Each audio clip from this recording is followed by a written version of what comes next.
secara fisik alhamdulillah nggak ada yang kena, tapi mungkin secara psikisnya mungkin kena Shock kali ya. ya. Pada masih shock berarti. Papa sendiri mungkin gemeter atau gimana gitu Mas Haikal? Papa tuh nggak biasa jadi orang yang banyak bicara gitu ya, karena papaku tuh cukup pendiam gitu, orangnya cukup observasi, mengamati, baru berkomentar di akhir gitu. Tapi kemarin dia benar-benar kayak orang yang apa ya,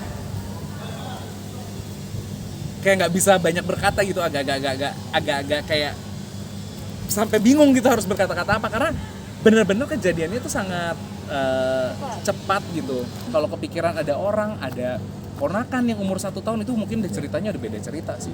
Tapi usia rumah itu udah berapa puluh tahun mungkin Mas Haikal? Sebenarnya kalau dibilang lama banget juga enggak ya, mungkin udah sekitar 20 tahunan 20 kali ya. tahun.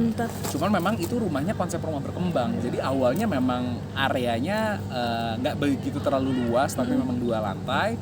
Terus ada beberapa yang kita tambahin buat kamar, terus buat ada area tamu di depan, itu yang kita tambahin. Jadi ada beberapa area tambahan. Nah kebetulan yang memang rubuh kemarin ini adalah area yang lama, area yang memang dari dulu tuh nggak pernah direnovasi secara signifikan, hanya cuma dicat doang gitu.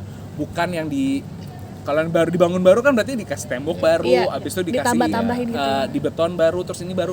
Ini nggak, ini memang area lama gitu. Jadi ya udah, itu memang ternyata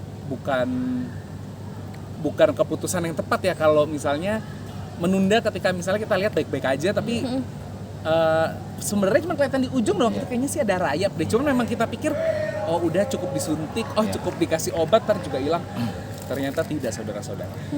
Memang sebelumnya ada rencana untuk renov atau perbaikin itu atas plafon gitu, Pak? Jadi memang lantai 2 itu udah pernah kejadian seperti itu. Tapi waktu itu kejadiannya karena memang lagi renovasi, hujan besar, terus eternetnya roboh gitu. Ada rayapnya, ada faktor rayap, tapi memang faktor itu karena faktor renovasi terus kena bocor, jadi kayak ada air bah, jadi akhirnya jatuh gitu. Jadi faktor rayapnya juga bukan faktor yang paling utama waktu itu. Kalau yang sekarang memang kita baru sadar, ini memang ternyata rumah ini bener-bener jadi sarang rayap gitu. Yang kita pikir, ini kenapa akhirnya aku juga mau ngomong, mungkin jadi sarana edukasi juga kali ya buat pemirsa dimanapun. Yang kita pikir secara tampak luarnya tuh bagus, belum tentu sebenarnya dalamnya tuh kuat gitu.